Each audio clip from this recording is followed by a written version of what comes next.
Hi friends, आज हम क्षेत्रमिति के बारे में पढ़ेंगे। सबसे पहले लेते हैं आयत। आयत का परिमाप। सबसे पहले आयत का परिमाप लेते हैं 2 गुणा लंबाई प्लस चौड़ाई। आयत का डायग्राम यहाँ पे बन रहा है। फिर लेते हैं आयत का क्षेत्रफल। लंबाई गुणा चौड़ाई। आयत के विकर्ण की लंबाई। आयत का विकर्ण ये होगा। आयत में 2 विकर्ण होते हैं जो बीच में समद्विभाजित करते हैं। आयत के विकर्ण की लंबाई होगी रूट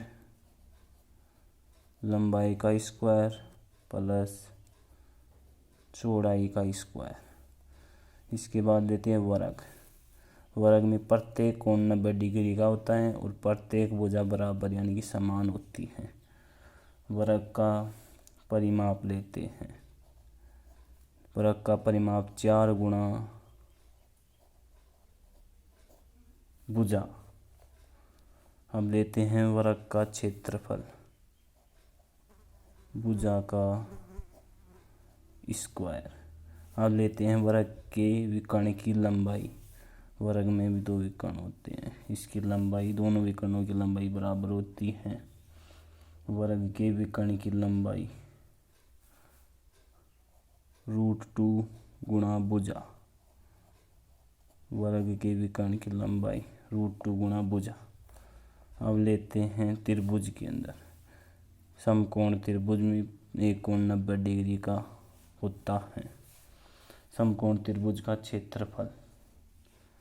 समकोण त्रिभुज में 1/2 गुणा आधार गुणा ऊंचाई। समबाहु त्रिभुज में समबाहु त्रिभुज का क्षेत्रफल √3/4 गुणा भुजा स्क्वायर।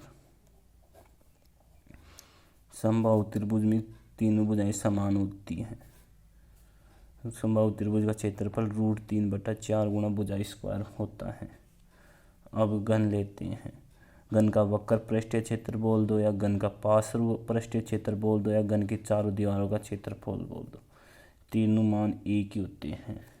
तो घन का वक्र पृष्ठीय क्षेत्रफल या घन का पार्श्व पृष्ठीय क्षेत्रफल या घन की चारों दीवारों का क्षेत्रफल एक ही होता है। तो इनका क्षेत्रफल हो 4 गुणा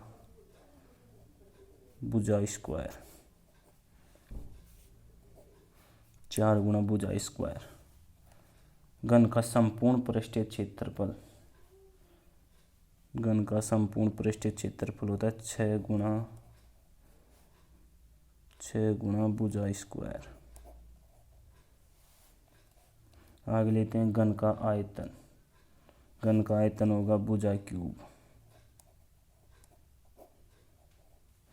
घन के विकर्ण की लंबाई लेते हैं तो घन के विकर्ण की √3 गुणा भुजा। घन के विकर्ण की लंबाई होती है, घन के विकर्ण की लंबाई √3 गुणा भुजा। अब आगे लेते हैं घन के आधार का क्षेत्रफल। घन के आधार का क्षेत्रफल भुजा स्क्वायर। इससे आगे आता है घनाभ। घनाभ की चारों दीवारों का क्षेत्रफल।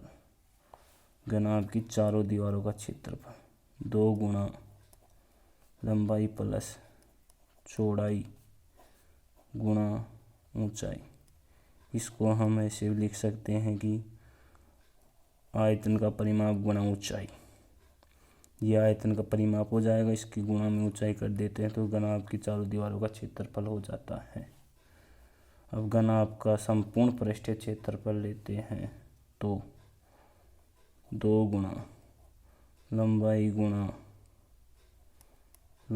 गुणा चौड़ाई प्लस चौड़ाई गुणा ऊंचाई प्लस ऊंचाई गुणा लंबाई।